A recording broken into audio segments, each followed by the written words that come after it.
Bonjour à tous, c'est le webinaire de ConnectWave sur l'Afrique. Nous allons vous présenter avec Quentin Léon, ici présent, business developer chez African Development. Nous allons vous présenter notre webinaire sur comment réussir son déploiement commercial en Afrique subsaharienne dans l'IoT illustré de contexte et de solutions. Nous allons attendre qu'il y ait suffisamment de participants qui se connectent. Donc, on va attendre 5 minutes et je passerai à la présentation de ConnectWave, notre association qui fédère des offreurs de solutions et des fabricants dans l'IoT.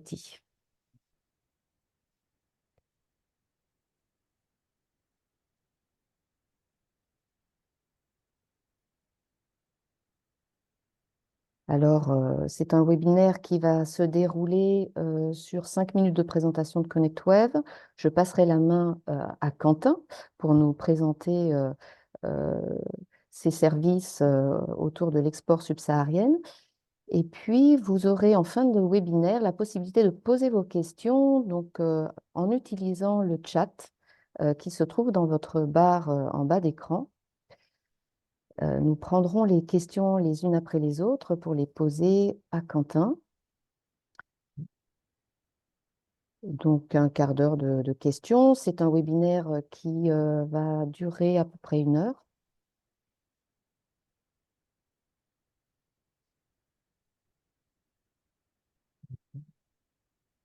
Alors, j'attends que tout le monde s'installe.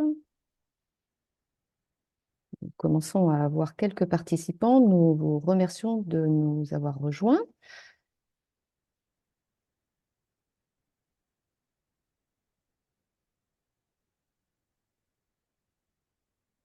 J'espère que vous nous entendez bien,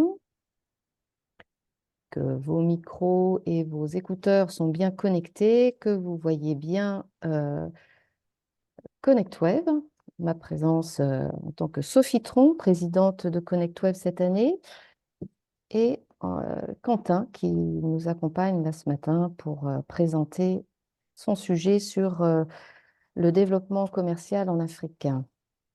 Enchanté. Mhm.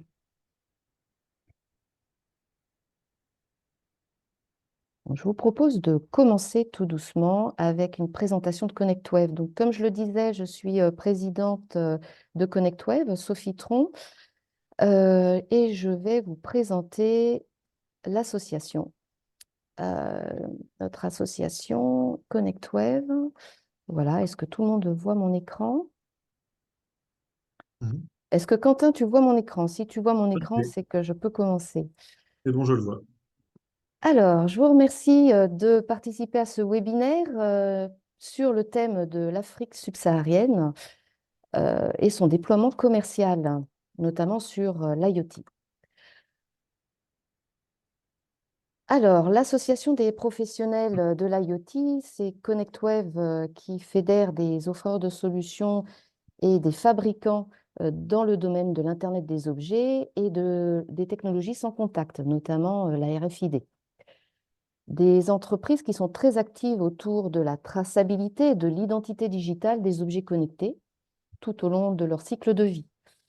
ConnectWave fédère un réseau de plus de 10 000 sociétés qui nous suivent activement et 15 000 professionnels qui sont qualifiés notamment dans l'IoT et ses technologies RFID. Nous avons une dynamique régionale puisque nous avons créé il y a à peine 2 ans un premier pôle régional en Île-de-France et un en Auvergne-Rhône-Alpes. Nous sommes basés à Aix-en-Provence qui fédère également quelques acteurs dans cette région PACA. Nous vous proposons une palette de services qui sont les suivants, donc sur 3 axes. L'axe communication, l'axe développement business et l'axe accompagnement projet. Pour ce qui concerne de la communication, nous proposons des webinaires comme celui-ci, 2 fois par mois. Nous avons des newsletters qui vous donnent euh, des actualités sur des événements, des salons, mais également les annonces de nos adhérents. une mise en avant sur notre site internet, des relais sur les réseaux sociaux, notamment LinkedIn, Twitter, plutôt maintenant X, et des interviews vidéo de vos fondateurs ou de vos acteurs sur certains projets. Les développements business que nous vous proposons sont des tarifs préférentiels pour participer à des événements comme des salons, des forums, des conférences, des diffusions d'appels d'offres également sur pas seulement des marchés publics. euh, Ça peut être aussi des levées de fonds, par exemple, que vous rechercheriez.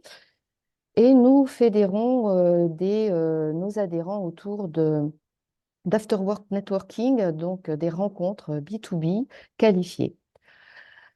Les accompagnements projets peuvent être menés par nos experts. Nous avons une communauté d'experts sur nos sujets IoT et RFID que nous travaillons ensemble sur vos sujets à développer. Et nous vous accompagnons aussi sur votre croissance. Et c'est assez recherché pour des petites structures comme des startups ou les PME. Nos prochains webinaires sont en mars, donc celui-ci pour ce qui concerne l'Afrique. Mais le 28 mars, notez bien qu'il y aura le sujet de l'intelligence artificielle et notamment son optimisation dans l'industrie. La puissance de la RFID le 9 avril dans le secteur ferroviaire. Le 23 avril sera centré sur les logiciels métiers dans l'industrie avec la place de l'expérience utilisateur, donc des méthodologies euh, plutôt UX et créatives dans ce secteur industriel qui ne sont pas communs. Le 23 mai, l'aéronautique avec l'encodage RFID qui est un standard ATASPEC 2000. Voilà, je vais passer la main à présent à Quentin. Quentin Léon, qui est donc, comme je l'expliquais au début, business developer pour la société African Development. Je te laisse la main. Donc, Oui, tu as super. une demi-heure à peu près pour Eh bien, présenter parfait. ta société et son accompagnement illustré au travers de solutions. Donc, je vais arrêter mon partage pour que tu puisses partager Eh bien, tes c'est quelques parfait. Merci slides. Sophie pour cette introduction. Et puis, bonjour à tous ceux qui nous écoutent. Aujourd'hui, on va parler d'IoT, on va parler surtout d'Afrique et savoir comment est ce marché, comment on peut y pénétrer, quelles sont les solutions pour pouvoir se déployer commercialement sur ces marchés. Alors, je vais vous partager un document. Est-ce que c'est OK de votre côté? Le voyez-vous? Parfait, moi je le vois, je pense que nos adhérents peuvent le voir également. Eh bien, c'est parfait. Merci Donc, dans ce Quentin. cas-là, ce que je vous propose, c'est de commencer. Donc voilà, le thème du jour, c'est réussir son déploiement commercial en Afrique subsaharienne dans le secteur de l'IoT. Quelques points de contexte et quelques solutions pour pouvoir pénétrer ce marché, comme je le disais. Brièvement, si on regarde le sommaire, on va regarder des données de contexte, donc le données générales de l'IoT en Afrique, quelques secteurs d'activité non exhaustifs bien sûr, mais de l'IoT en Afrique, et deux focus, un sur le Kenya qui est un pays phare de ce domaine, et un sur l'Afrique de l'Ouest. C'est une sous-région, je vous expliquerai ça tout à l'heure. Ensuite, on va regarder, finalement, une fois qu'on aura maîtrisé un peu plus de données sur ce marché, quels sont les facteurs clés de succès pour pouvoir s'y implanter durablement. Et puis, évidemment, African Development propose des solutions pour vous accompagner sur ces territoires-là. Donc, vous expliquer comment on fonctionne et ensuite, on pourra échanger ensemble sur le contenu de ce webinaire. Donc concrètement, données de marché général sur l'Afrique subsaharienne. Alors déjà, la première chose à entendre sur ce continent, c'est que c'est un continent qui a manqué sa transition industrielle, mais par contre qui est au rendez-vous de sa transition numérique et digitale. C'est vraiment le continent connecté par excellence, puisque voilà, si on regarde Alors, l'IoT, c'est dans différents domaines d'activité, mais le télécom est évidemment en est une pierre fondamentale. Le continent africain, en 2021, vous avez 1,4 milliard de puces téléphoniques et on n'est qu'en 2021. Aujourd'hui, en 2024, évidemment, ce nombre a augmenté. On a une vraie croissance exponentielle de ce secteur sur ces territoires-là. Si on regarde d'autres chiffres entre 2016 et 2022, donc là, il y a une vraie évolution des connexions IoT mobiles, puisqu'on est à 38% de croissance par an de ce secteur.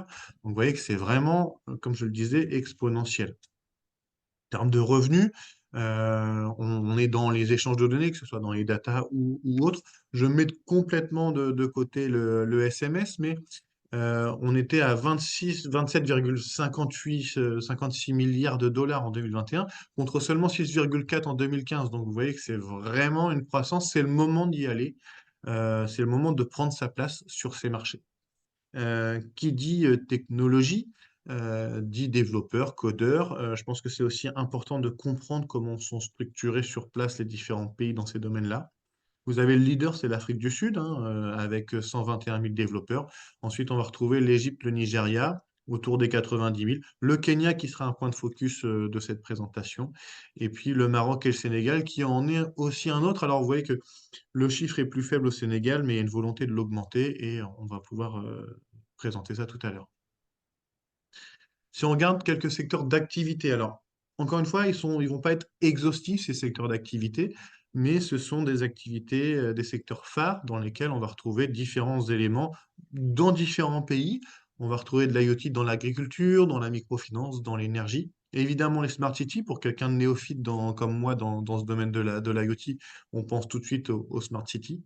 Dans les transports, qu'ils soient routiers ou portuaires, dans la santé et évidemment dans la téléphonie.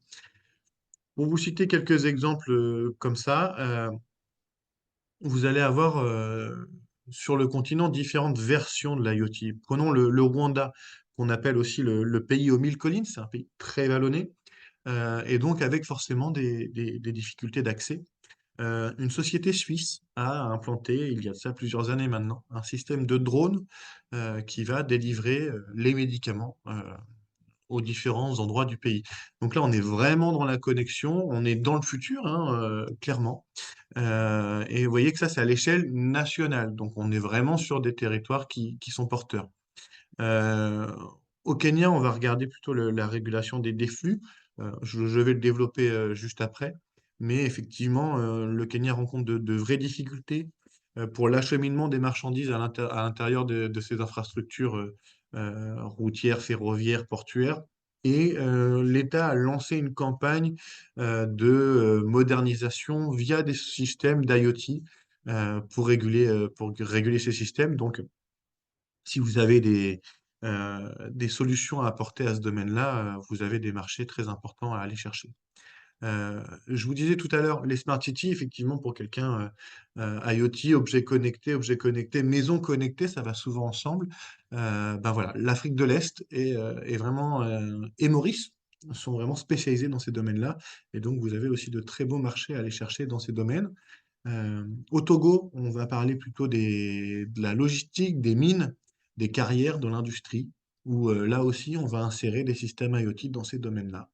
Et un autre exemple, je pourrais en sortir une centaine, mais voilà, on est un peu pris par le temps. Voilà, un autre exemple, ce serait au Nigeria dans l'énergie avec alors il y a une entreprise qui fait de la compensation d'émissions de carbone et de l'autogénération énergétique. C'est pas en ça que l'IoT va intervenir dans ce domaine-là, c'est plutôt pour la surveillance des pratiques. Voilà, comment les utilisateurs sont au rendez-vous de ces challenges-là. Et ben, on va mettre des systèmes IoT pour pouvoir surveiller le fonctionnement de tout ça. Si on regarde le Kenya en particulier, on se fait un petit focus sur place. Donc, vous voyez la carte, vous voyez où c'est situé pour certains qui ne le savent pas. Le Kenya, on dit souvent que c'est l'Allemagne de l'Afrique. C'est un pays très, très puissant.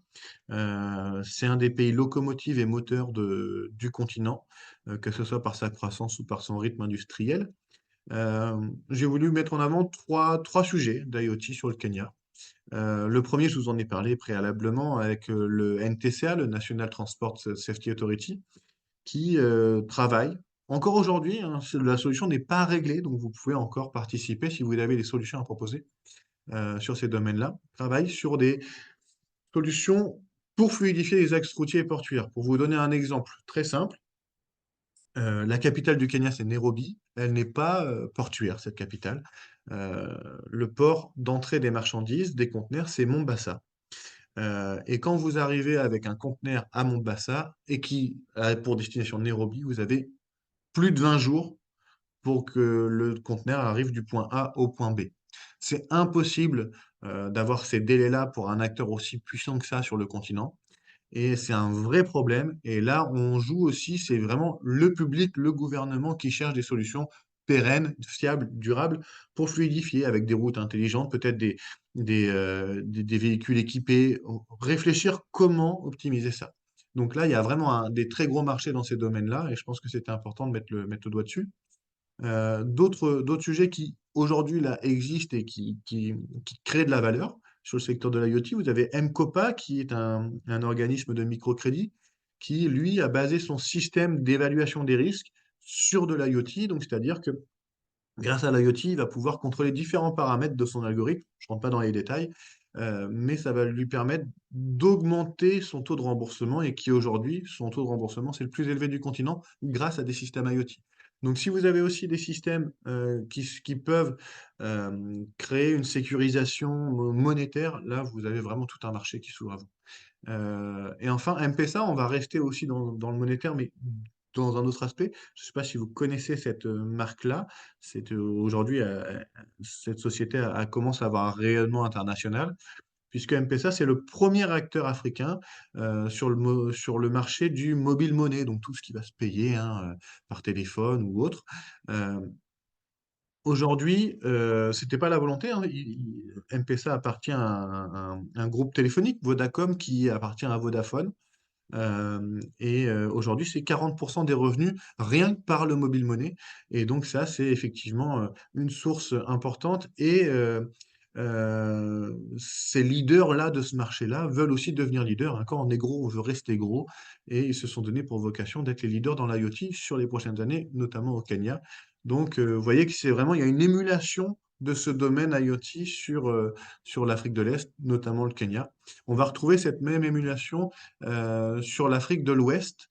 Donc l'Afrique de l'Ouest, vous voyez sur la carte, hein, c'est un ensemble de pays, c'est une sous-région, hein.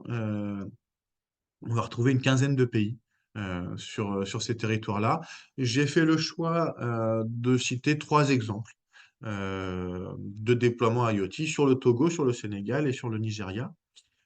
Sur le Togo, on peut prendre l'exemple d'une société qui s'appelle Togocom, qui a lancé un plan d'investissement assez massif hein, de 245 millions, c'est pas anodin, pour muscler son réseau téléphonique, notamment sur le réseau 5G,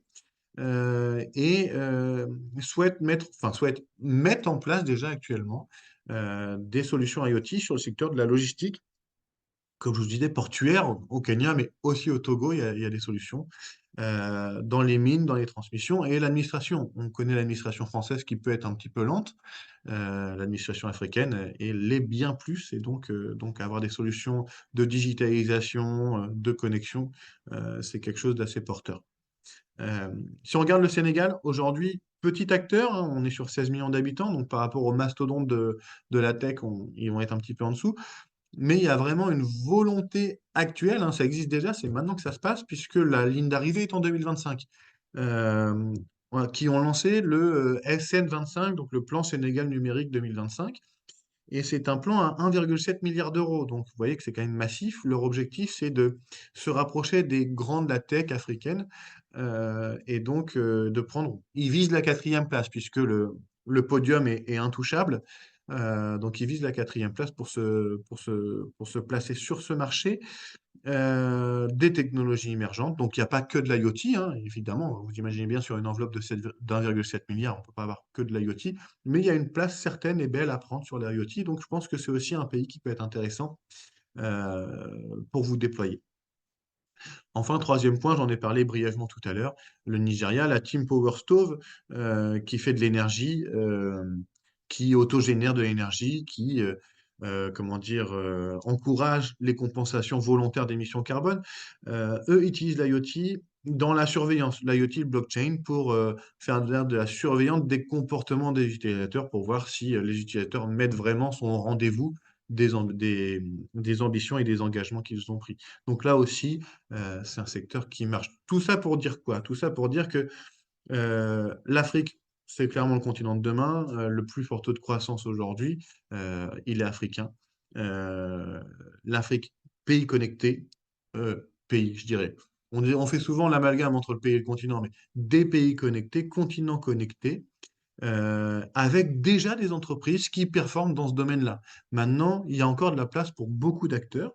D'où l'intérêt de pouvoir échanger ensemble aujourd'hui.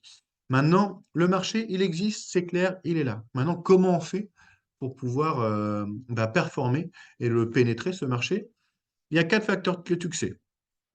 Et il faut réunir les quatre si vous voulez performer durablement, j'entends, hein. Ça va être facile de faire des petits one-shots à droite à gauche, mais si on veut vraiment une stratégie de déploiement africain, il va falloir comprendre, appréhender et mettre en place ces facteurs clés de succès qui sont quoi? Qui sont les partenariats avec des acteurs locaux, parce qu'évidemment, alors, peu importe le domaine, le champ d'application de vos solutions IoT, c'est souvent des solutions qui peuvent demander de la maintenance ou du moins de l'explication des procédés à vos clients et donc avoir un référent local avec qui vous pouvez co-construire votre déploiement, c'est quelque chose d'important.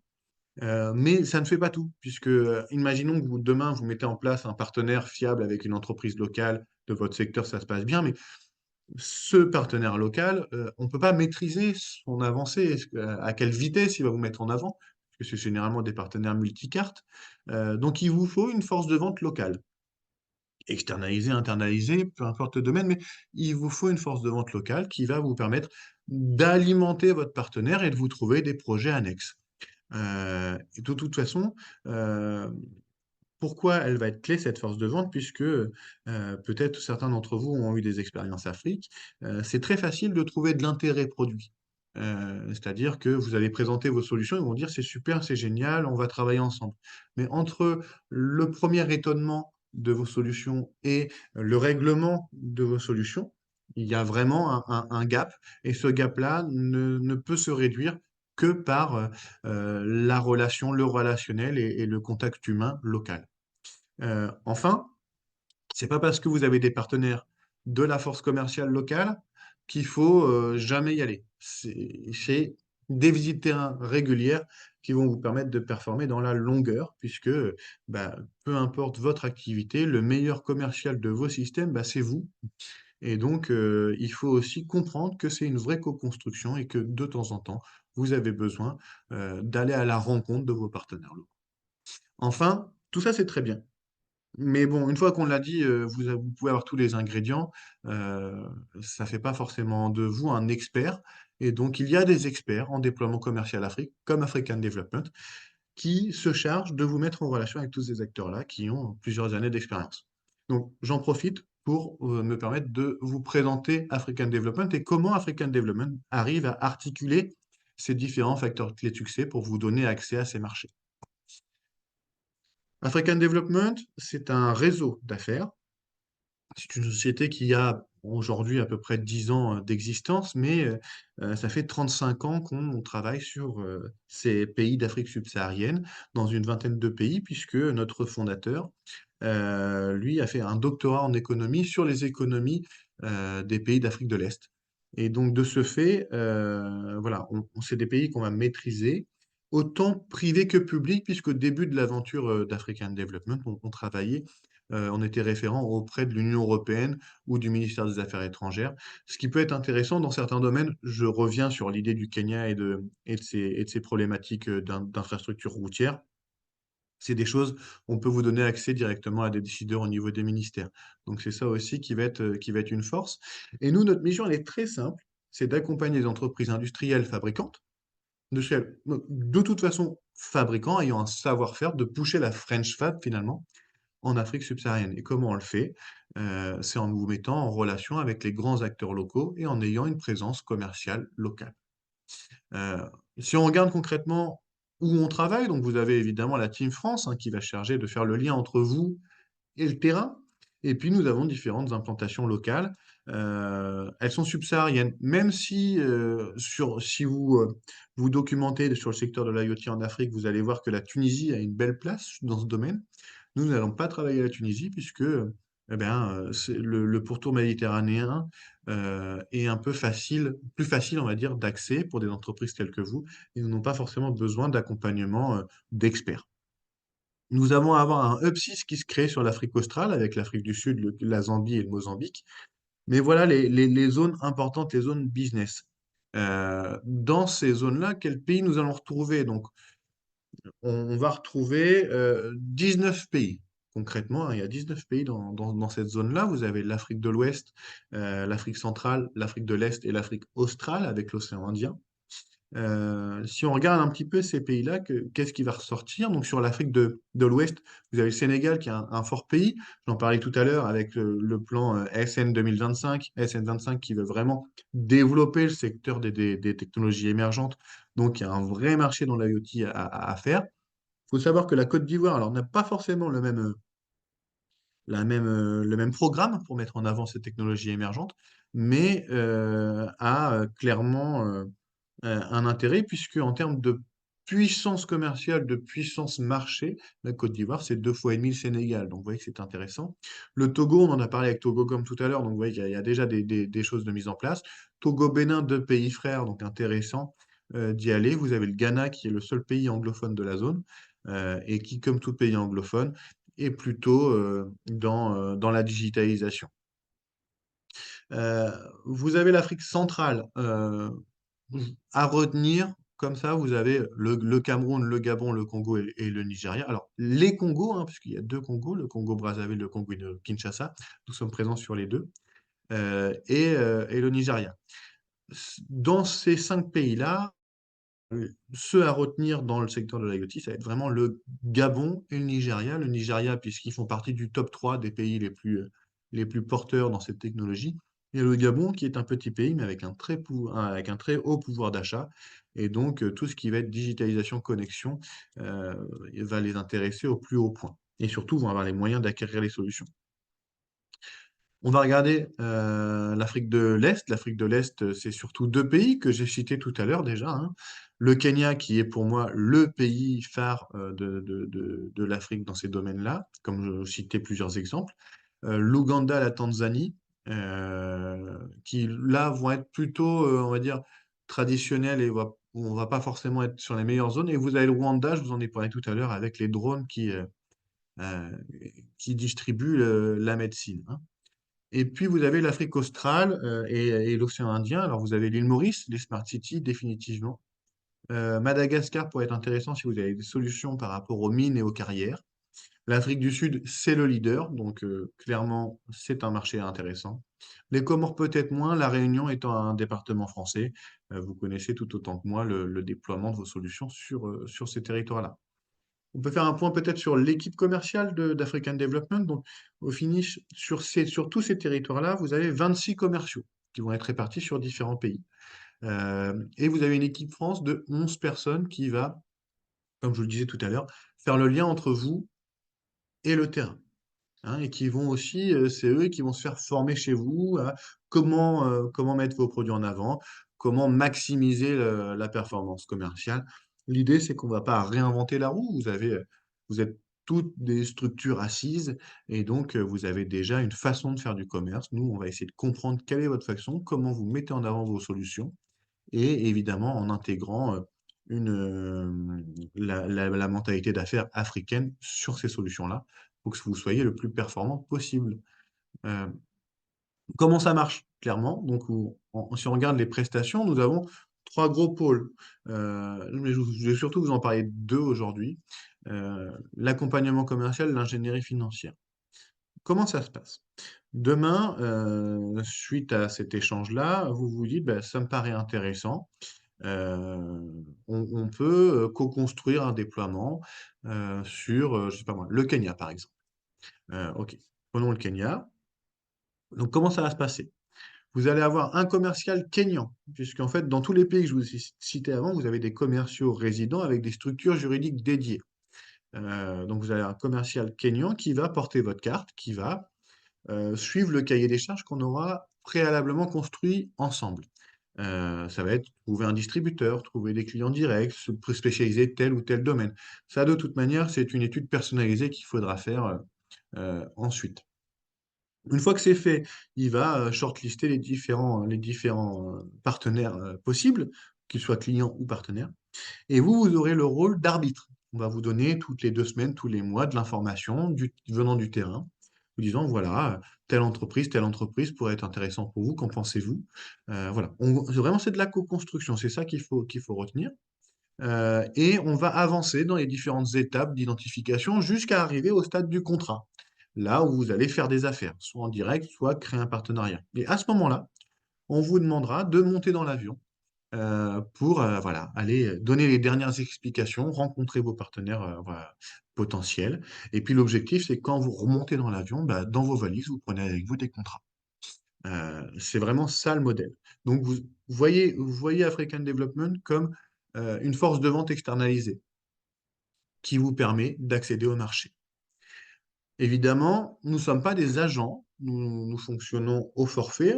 J'aurai tout loisir de pouvoir vous expliquer notre politique tarifaire par la suite, mais parce que comme chaque histoire africaine est différente, là on sera plutôt sur quelque chose de personnalisé. Mais ce qu'il faut savoir, c'est qu'en France, on a envie, on a besoin de pousser l'export et de pousser la French Fab. Et donc l'État français met en place des subventions et autres assurances qui vous permettent de réduire votre coût. Je m'explique. Imaginons nos rémunérations sont une base 100. Sur la base 100, la BPI France va prendre 65%, donc le reste à charge ne sera que de 35% pour la structure. Et sur ces 35%, la région, en fonction des vôtres évidemment, vont prendre en moyenne 50% du reste à charge. Ce qui fait que d'une base 100, votre reste à charge entreprise est autour des 17%. Vous voyez que l'investissement est très faible et ça vous permet de performer commercialement sans avoir une pression financière. Tout ça, on saura vous l'expliquer en détail par la suite si toutefois vous avez un intérêt identifié sur ces territoires. Ce qu'il faut savoir, c'est que African Development, c'est comme je vous l'ai dit, c'est des commerciaux locaux, c'est une équipe en France, euh, 30 clients dans différents secteurs d'activité, mais c'est aussi des réseaux d'affaires. C'est aussi des réseaux d'affaires.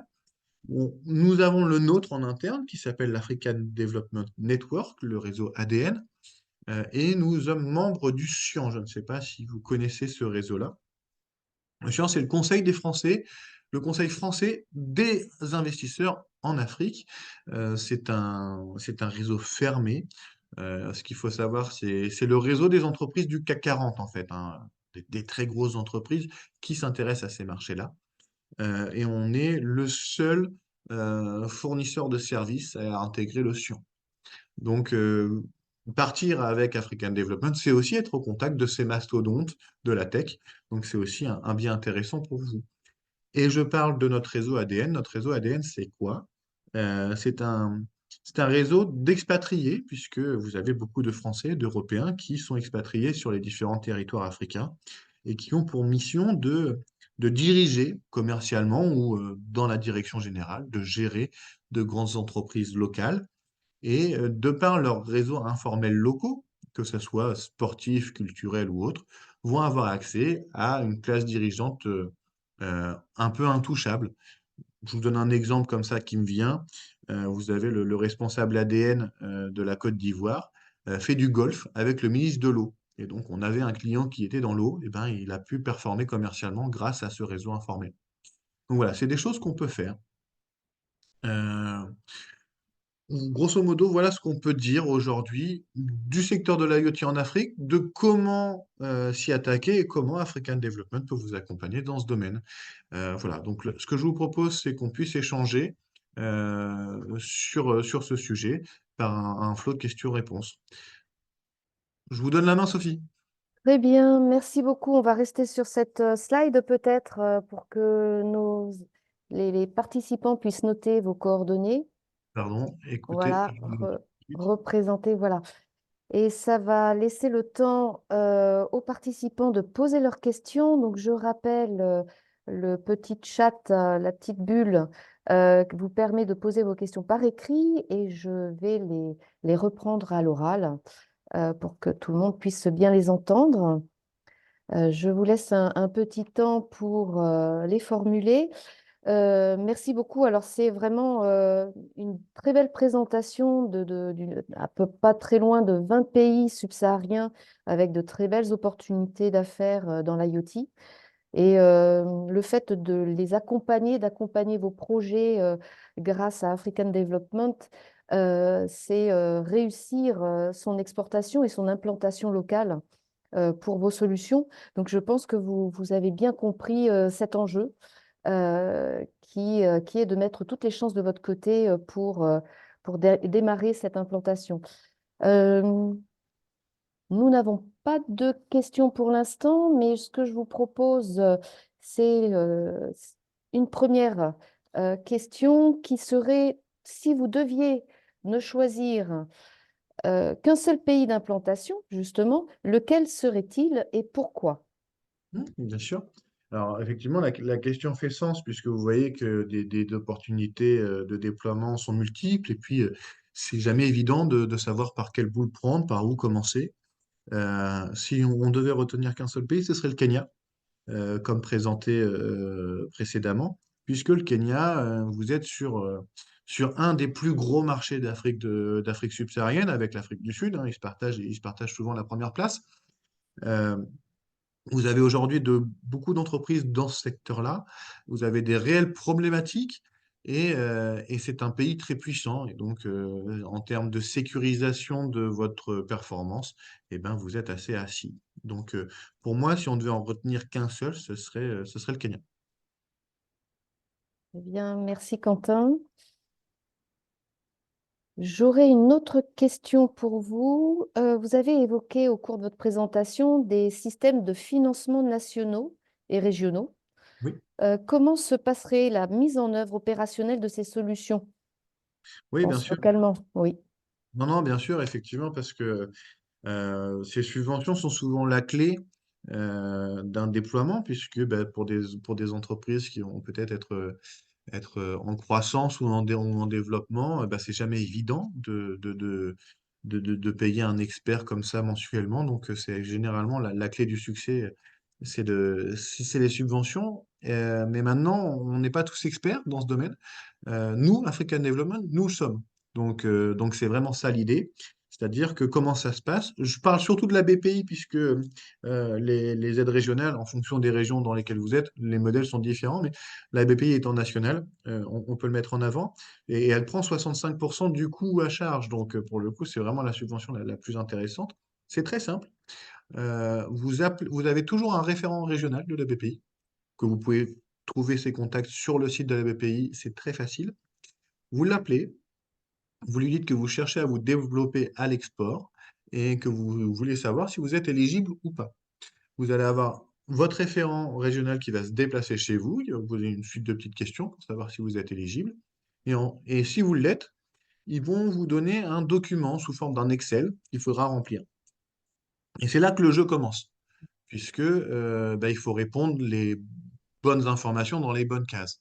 Et nous, chez African Development, alors nous sommes basés à Saint-Malo en Bretagne, pour information. Et nous sommes référents Bretagne de la BPI, donc nous connaissons exactement comment faire pour maximiser vos chances et maximiser votre subvention. Et donc on s'occupe de tout en interne. Dès que vous avez le fichier, vous nous le basculez et on fait ça pour vous. Ce qui fait que vous n'avez pas besoin de faire des démarches administratives complexes, tout est géré. Et généralement, nos contrats d'accompagnement sont fonction de l'obtention de ces subventions. Comme ça, vous n'avez aucun risque. Très bien, merci Quentin. J'ajouterais peut-être sur Business France qui accompagne justement les Oui. projets à l'export, comment vous fonctionnez? Alors, Business France et les CCI, effectivement, ont des formules d'accompagnement à l'export. Aujourd'hui, il y a aussi il y a la team France Export, enfin, il existe de différents modèles. Euh, c'est vrai que nous, on va être très différents de ces modèles-là. Je peux en parler puisque avant de rejoindre ce réseau African Development, j'ai animé ce genre d'atelier, puisque j'ai vécu 8 ans sur les territoires d'Afrique subsaharienne et j'ai animé commercialement ces missions-là. Donc en fait, ces missions de CCI qui sont bien, hein, on n'est pas là pour critiquer les autres, on est là juste pour expliquer la différence des deux modèles. La CCI et Business France et la Team France Export, eux, vont comment dire, vont vous sélectionner un nombre d'entreprises de votre domaine localement et vont organiser des déplacements de 3 4 jours. Et sur chacun de ces jours-là, vous allez avoir 3 4 rendez-vous. Donc c'est très bien, ça vous permet de mettre un premier pied dans le pays, de comprendre les intérêts, mais commercialement, eh ben, vous n'allez pas performer. Ou alors, vraiment, vous avez de la chance, tout simplement. Pourquoi? Comme je vous disais tout à l'heure, euh, comment on va performer en Afrique? C'est en étant présent régulièrement à côté de ces acteurs-là pour vraiment bah, voilà, faire le relationnel, c'est la clé du succès africain. Et donc forcément, si vous allez voir un interlocuteur une fois, eh ben, ça va être compliqué derrière de créer du lien et donc de créer du relationnel pour pouvoir faire de la performance commerciale. Donc, les CCI et Business France vous permettent d'avoir une première vue marché, ce qui est très bien, mais si vous voulez vous déployer durablement, il vous faut une force de vente locale et c'est le modèle que vous propose African Development, d'où la différence. Merci Quentin. Je vous en prie. Alors, pas de questions pour l'instant. Alors, comme c'est un webinaire qui est en replay, Oui. on invitera justement, j'en profite pour inviter ceux qui regardent ce webinaire en replay de nous envoyer leurs questions et nous les relayerons à African Development pour qu'ils vous puissent vous répondre particulièrement.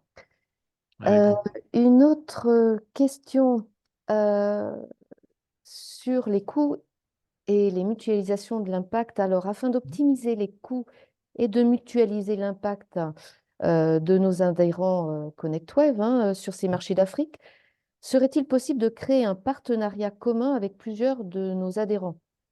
Alors, oui, effectivement. Alors, je pense que préalablement, ce qui est intéressant de rappeler, c'est que le fait de passer par ConnectWave, vous avez des tarifs préférentiels. Donc ça, je pense Mm. que c'est important de le noter. Euh, mais sur la mutualisation de l'impact, effectivement, Oui, certains vous diraient que chasser en meute, en gros, c'est ça l'image, hein, c'est de se mettre, on est plusieurs dans le même domaine, on va dans le même pays, on a le même partenaire. Bon, est-ce qu'on peut pas faire un petit contrat tous ensemble? Ça fait sens, clairement, ça fait sens. C'est pas quelque chose qu'on fait régulièrement. Mais on est prêt à le faire de par la relation qu'on va avoir avec ConnectWave. Donc, ce sera des cas particuliers avec des études précises, mais sachez que c'est des choses qu'on peut imaginer dans la mesure du raisonnable, évidemment. Il faut que ça soit des produits compatibles, qui ne se fassent pas concurrence. Voilà, mais on peut étudier ça ensemble sans problème. alors j'ai une question Oui, de Feta Irbou. d'accord. Pouvez-vous nous donner un ordre de prix sur une entreprise que vous avez accompagnée récemment? Bien sûr, bien sûr. Alors, euh, ce que je disais tout à l'heure, les pays vont avoir des coûts différents. Donc il faudrait voir quel pays vous intéresse en particulier pour vous donner des exemples. Mais ce que vous pouvez retenir, c'est que en fonction de la puissance de votre déploiement, que vous alliez de un pays jusqu'à 5, 6, nos clients les plus importants prennent 15 pays avec nous. Donc vous voyez, tout est possible. Euh, vous allez avoir un reste à charge entreprise qui va se situer entre 200 300 € au plus bas à jusque quelques milliers d'euros, hein. Généralement, le plus haut va être autour des 1004, 1005. Voilà. Après subvention, évidemment, hein. Après subvention. Mais le but, évidemment, c'est qu'on parte ensemble grâce à ces subventions-là. C'est vraiment, l'État demande des entreprises à se développer à l'export, autant profiter des modèles qui existent. Mais voilà, donc le reste à charge entreprise reste assez minime. Tout dépend du pays, parce que vous n'allez pas avoir les mêmes coûts d'approche en fonction des différents pays et du nombre de pays que vous allez travailler. Très bien, c'est très clair et très précis. Merci Quentin. Alors Feta nous pose une autre question. Quelles sont les grandes étapes et sous combien de temps le projet prend forme? Alors, bonne question. Il peut y avoir des différences en fonction, encore une fois, de votre produit et de son champ d'application. Généralement, nous, nos contrats, c'est des contrats qui durent 1 an. Euh, et la durée de vie moyenne d'un client chez nous, c'est entre 2 et 3 ans. Alors, dans la première année, vous allez déjà avoir de la performance commerciale, évidemment, hein, sinon, il n'y a pas trop d'intérêt. Euh, Combien de temps ça prend? Ça, encore une fois, ça, il faudrait qu'on voit ça ensemble. Si toi, vous avez du temps derrière pour creuser le sujet, votre sujet personnel, ça serait intéressant puisque, comme je vous disais, euh, entre un système IoT qui va aller dans l'énergie au Kenya et un système IoT qui va être dans la téléphonie ou dans le mobile en Côte d'Ivoire, vous imaginez bien que les temps vont être très différents. Mais vous pouvez vous attendre à de la performance commerciale dans la première année. C'est l'objectif. Voilà. Je ne sais pas si ça répond à votre question, Feta. Alors, Feta, si vous voulez poser d'autres questions, n'hésitez pas. Je vais prendre une autre question. Oui, merci. Voilà, c'est Ok, Feta parfait. qui vous remercie d'avoir répondu. Euh, alors, je réponds en direct, terminé. Peut-être une question sur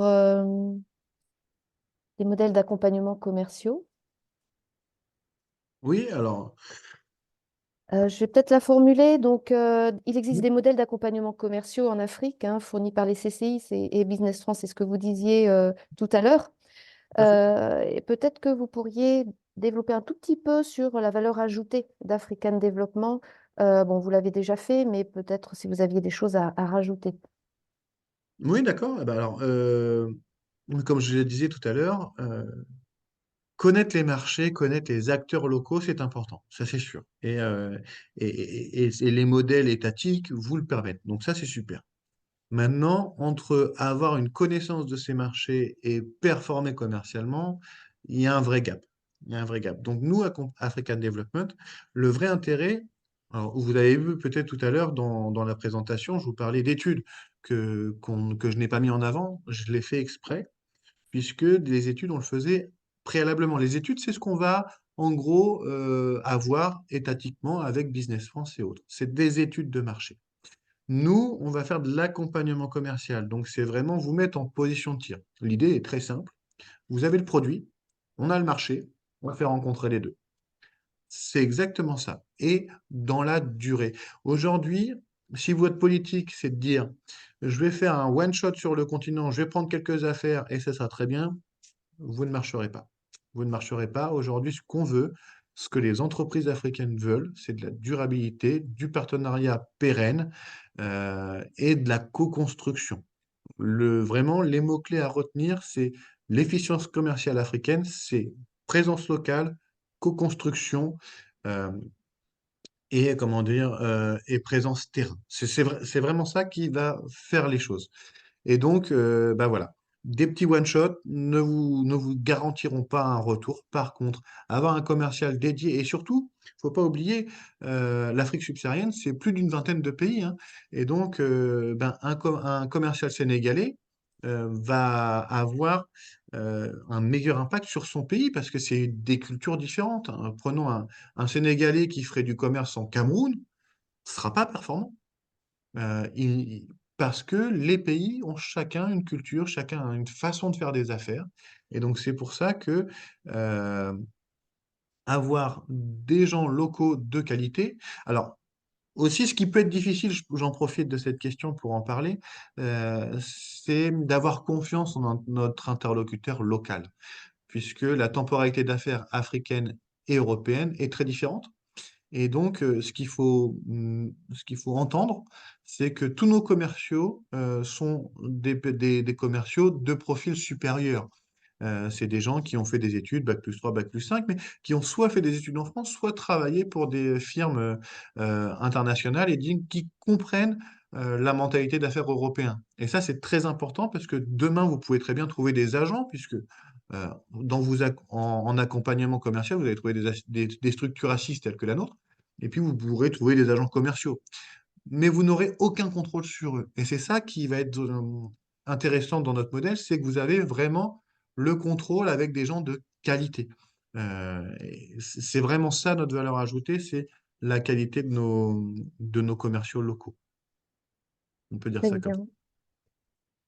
Comme il n'y a plus de questions, je pense que ça sera le mot de la fin, le mot de Le mot de la fin? conclusion qui rappelle la qualité de cet accompagnement. Merci Quentin. Donc, si vous voulez prendre contact avec Quentin, n'hésitez pas. Vous avez pu noter ses coordonnées, mais vous pouvez aussi revenir vers nous. Nous nous ferons le plaisir de vous mettre en relation. Et puis, n'hésitez pas à nous suivre sur LinkedIn. Régulièrement, nous proposons ce type de webinaire. On vous conseille, on vous invite vivement à vous inscrire à notre newsletter qui s'enrichit tous les mois de ce genre d'événement. Je tiens à tous vous remercier de votre participation et je vous dis à bientôt. Et merci encore, Quentin. Merci. Au revoir. Au revoir.